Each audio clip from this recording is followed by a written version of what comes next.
तो हम पढ़ रहे हैं जेपीएससी प्री पेपर 2 का पहला टॉपिक, जिसको हिस्ट्री ऑफ झारखंड के रूप में आपके सिलेबस में मेंशन किया गया है। उसमें एक टॉपिक है ढोकलो सोहोर शासन व्यवस्था।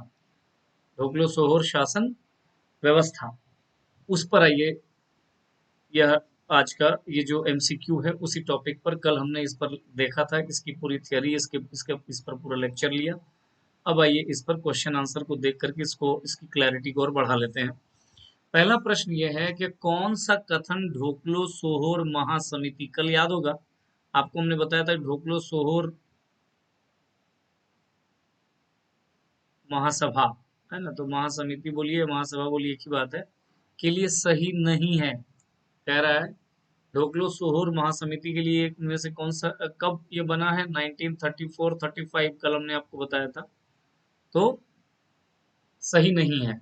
ये क्वेश्चन जेपीएससी प्री 2016 में पूछा हुआ है।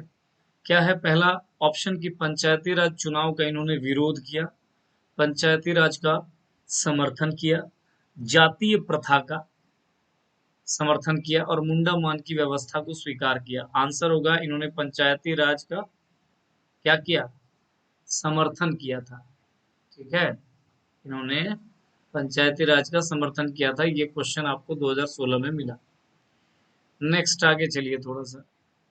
ढोकलो सोहोर शासन व्यवस्था कौन सी जनजाति से संबंधित व्यवस्था है? तो कल हमने देखा, देखिए हो लोगों से संबंधित जो व्यवस्था है उसको आप कहते हो मुंडा मान की। क्या बोल देते हो? मुंडा मान की। अभी हम लोग पढ़ेंगे मुंडा लोगों का। आपके सिलेबस में लिखा हुआ है मुंडा शासन व्यवस्था, लेकिन ये भी मुंडा मान की सिस्टम ही है। संथाल लोगों की शासन व्यवस्था को आपने पढ़ा है मांझी परगना शासन व्यवस्था। इस पर हमने कल आपको क्वेश्चन आंसर करवाया था, अगर आपको ठीक है याद है तो। और इसीलिए बचता है एक ही, तो ये खड़िया जनजाति की शासन व्यवस्था को कहते हैं ढोकलो सोहोर शासन व्यवस्था। राइट, ये सब प्रश्न बन जाएगा, पूछ दिया जाता है। आगे बढ़ता हूँ। अच्छा, एक और है जो पढ़ा पंचायत शासन व्यवस्था है, वो किसका है? तो उरांव का। पढ़ा पंचायत शासन व्यवस्था उरांव का है। और आपके सिलेबस में एक और पढ़ना है, वो है नागवंशी शासन व्यवस्था। इतनी सारी बातें हैं इसमें। चलिए आगे चलते हैं। निम्न में से कौन खड़िया जनजाति की शाखाएं हैं? कौन जो है वो खड़िया जनजाति की शाखाएं हैं?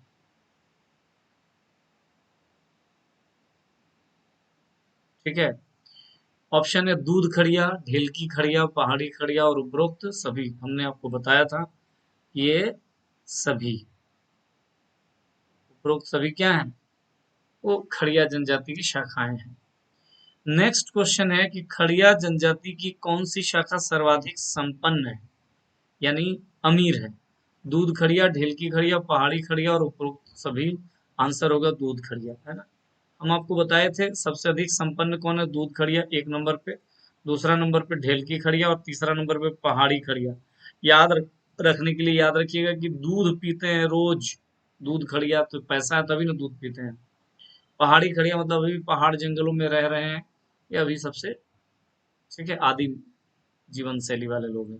तो इस तरीके से याद रखना है कि खड़िया का जो 3 अलग अलग शाखाएं हैं, इसमें दूध खड़िया ज्यादा संपन्न है, फिर बीच में है ढेलकी खड़िया, और सबसे गरीब समुदाय है इस जनजाति में पहाड़ी खड़िया। नेक्स्ट क्वेश्चन आइए। ढोकलो सोहोर शासन व्यवस्था का संचालक कौन है? ड्राइविंग सीट पर इस शासन व्यवस्था की कौन है, जो सबसे बड़ी सबसे मुख्य भूमिका निभाता है? गिरी, महतो, करटाहा और लाल। याद होगा कल हमने आपको बताया था करटाहा, है ना। गांव के लेवल पे अगर आपको याद होगा, खड़िया में गांव के लेवल पे 3 पदों पर हमने आपसे चर्चा किया था। एक है महतो, जो गांव को बनाया, जो गांव को बसाया, जंगलों को काट करके खेत बनाए। एक है पाहन, या इसको कालो बोल देते हैं, ठीक है ना। और एक है करटाहा। ये 3 पद गांव के लेवल पर कल हमने आपको बताया था, है ना। तो जो संचालक है इस व्यवस्था का उसको कहते हैं करटाहा। आगे बढ़ते हैं। खड़िया समुदाय में धार्मिक प्रधान को क्या कह देते हैं? तो करटाहा तो नहीं होगा, ये प्रशासनिक प्रधान है। नायके ये संथालों में धार्मिक प्रधान है, ठीक है। नायके कहाँ है? संथाल में। नेगी और पाहन, तो Pahan is the right option, अभी बताया आपको। चलिए नेक्स्ट। पाहन कहाँ कहाँ मिला धार्मिक प्रधान? मुंडा में भी पाहन ही है, हो में भी पाहन ही है, खड़िया में भी पाहन ही नजर आ रहा है। अच्छा, उरांव में भी आपको पाहन ही नजर आ रहा है। इतने जगह पे आपको पाहन नजर आ रहे हैं, ठीक है। नेक्स्ट, खड़िया समाज में जिस व्यक्ति ने गांव बसाया जंगलों को काटकर, उसे क्या कहते हैं? अभी बताया हमने आपको। भूइहर, खूंटकट्टीदार, महतो और कालो, तो उसको क्या कह देते हैं? खड़िया समाज में महतो कहते हैं। ये देखिए, ये अभी जो बताया ना कि 3 पद है, ये महतो, ठीक है। तो खड़िया समाज में जिसने आकर के जंगलों को साफ करके काट करके गांव को बसाया है, उसको महतो कहते हैं। आपको याद होगा कि उरांव समाज में ऐसे ही व्यक्ति को भूइहर कहा गया है, और मुंडाओं में ऐसे ही लोगों को खूंट कट्टीदार कहा गया है। उसी प्रकार जिन लोगों ने गांव बसाया खड़िया समाज के, उन्हें महतो शब्द से संबोधित किया गया। कालो इनका धार्मिक प्रधान है, ठीक है। कालो इनका क्या है? धार्मिक प्रधान है। नेक्स्ट क्वेश्चन पे चलते हैं। खड़िया समाज में गांव का नेता या संचालक, गांव का नेता या संचालक या प्रशासनिक प्रमुख कौन है? फिर से वही क्वेश्चन। तो गांव में कौन है? करटाहा है। मुंडा, यहाँ कोई नहीं है, ठीक है। मुंडा आप देखे होंगे कि ये गांव का हेड है, गांव का प्रधान है। कहाँ पे? तो मुंडा जनजाति में है। इसके अलावा नाग वंश में है, वो लोगों में भी आपको नजर आएगा। तो मुंडा क्या है? गांव का हेड आपको नजर आएगा। पाहन इनका धार्मिक प्रधान है, धार्मिक प्रधान, ठीक है। और महतो इनके यहाँ वो व्यक्ति है जिसने क्या किया है? तो गांव को बसाया है।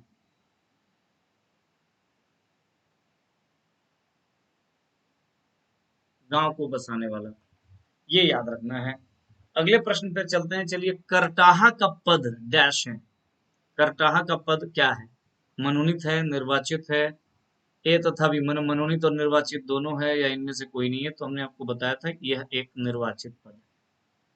जबकि अगर याद होगा आपको कि महतो और पाहन, ये हमने आपको बताया था ये वंशानुगत है। हालांकि अगर सब लोग इच्छा करें तो बदला जा सकता है, ठीक है। लेकिन जब तक इच्छा नहीं करेगा, उसी का बेटा बनता चला जाएगा। तो करटाहा का पद क्या है? निर्वाचित है। करटाहा की क्या योग्यता होनी चाहिए? एक जो करटाहा है उसकी योग्यता क्या होनी चाहिए? तो उसमें दिया हुआ है कि वह पढ़ा लिखा हो, बुजुर्ग हो, अपनी जाति के नियमों की जानकारी हो। तो सी इज द राइट ऑप्शन। ऐसे ऑप्शन में ज्यादातर लोग उपरोक्त सभी लगा देते हैं, लेकिन ध्यान रखना है, सब नहीं करना है। अपनी जाति के नियमों की अगर जानकारी है तो वैसे व्यक्ति को करटाहा के रूप में नियुक्ति की जाती है। नेक्स्ट आगे बढ़ता हूँ, चलिए। ढोकलो सोहर शासन व्यवस्था में कई गांवों के समूह को क्या कह देते हैं? कई गांव हैं और उन कई गांवों के समूह को क्या कहते हैं? तो उनको खूंट कहते हैं। याद रखिएगा, मुंडारी में मुंडाओं ने खूंट को परिवार कहा, जबकि ढोकलो सोहर खड़िया लोग क्या कर दे रहे हैं कि कई गांव जब है ना, कई गांव जब है तो सब मिल करके इसको क्या कह दिया गया? खूंट। करेक्ट, समझ में आई बात? ये याद रखिएगा। खूंट के प्रमुख को क्या कहते हैं? तो खूंट के प्रमुख को अध्यक्ष या खड़िया घाट, ये कहा जाता है, ठीक है। खड़िया जनजाति के द्वारा गठित अखिल भारतीय समिति, महासमिति, महासभा, यहाँ पे महाशब्द जोड़ दीजिए, अखिल भारतीय महासमिति को क्या कहा जाता है? तो आंसर होगा इसका ढोकलो कहा जाता है। खड़िया के अखिल भारतीय महासमिति ढोकलो के सभापति को क्या कहा जाता है? तो याद होगा कल हमने आपको इसी को कहा जाता है ढोकलो सोहोर। ठीक है, चलिए, ढोकलो सोहोर का कार्यकाल कितना होता है जी? तो 3 वर्ष का कार्यकाल होता है। ठीक है, ढोकलो के बैठक को बुलाने की जिम्मेदारी किसकी होती है? करटाहा जो लोग होते हैं उनको बैठक बुलाने की जिम्मेदारी होती है। ढोकलो की बैठक वर्ष में कितनी बार होती है? वर्ष में कितनी बार होती है ढोकलो की बैठक? 1 बार, 2 बार, कम से कम 2 बार, 3 बार, कितनी बार हो रही है? ढोकलो की जो बैठक होती है वो वर्ष में 1 बार होती है। नेक्स्ट, ढोकलो सोहोर के सहायक कौन है? लिखाकड़, तिंजौकड़, सलाहकार और उपरोक्त सभी।